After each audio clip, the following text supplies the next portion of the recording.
நேற்றுக்கு வந்து ஐஸ்வரி கணேசன் அப்படிங்கிற ஒருத்தரோட ஒரு இன்டர்வியூ ஒன்று பார்த்தோம் ஃப்ரெண்ட்ஸ். அவர் தான் வேல்ஸ் ஃபிலிம்ஸோட ஃபவுண்டர். அந்த இன்டர்வியூவில் பிரதீப் ரங்கநாதன் டைரக்ட் பண்ண ஃபர்ஸ்ட் படமான கோமாளிக்கு இவர் எப்படி ப்ரொடியூஸ் பண்ணாரு அப்படிங்கிற கதையை சொல்லியிருப்பாப்ல. ஸோ என்ன கதைனா, இவரோட பொண்ணும் பிரதீப் ரங்கநாதன் வந்துட்டு ஒரே காலேஜில் படிச்சிருக்காங்க. பிரதீப்பை விட அவங்க வந்துட்டு ஒரு 2-3 வருஷத்துக்கு ஜூனியர் போல. ஸோ ஒன் டே பிரதீப் போயிட்டு அந்த பொண்ணு கிட்ட, நான் உங்க அப்பாட்ட பேசணும், ஒரு நாள் வந்துட்டு அப்பாயின்மெண்ட் வாங்கிட்டேன் அப்படிங்கிற மாதிரி கேட்டிருக்காரு. Senior power காட்டியிருக்காப்ல.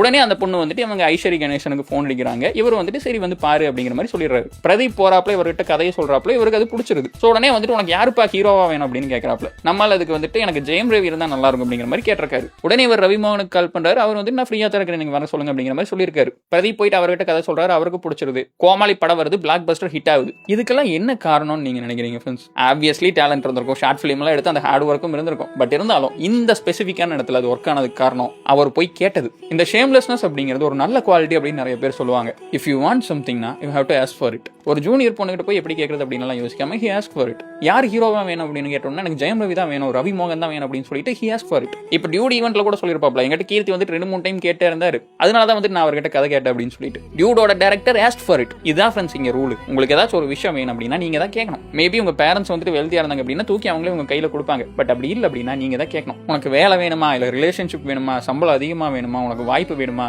You have to ask for it. எனக்கு புரியுது, நீங்க வந்துட்டு சின்ன வயசுல கேட்டு எதுவுமே கிடைக்கல அப்படின்னா இப்போ போயிட்டு புதுசாக கேட்கறதுக்கு வந்துட்டு ஒரு மாதிரி ஹார்டா தான் இருக்கும். பட் வேற வழி கிடையாது நண்பர்களே. நமக்கு ஒன்று வேணும்னா கேட்டு தான் ஆகணும். தட்டினால் திறக்கப்படும், கேட்டால் கிடைக்கப்பெறும்.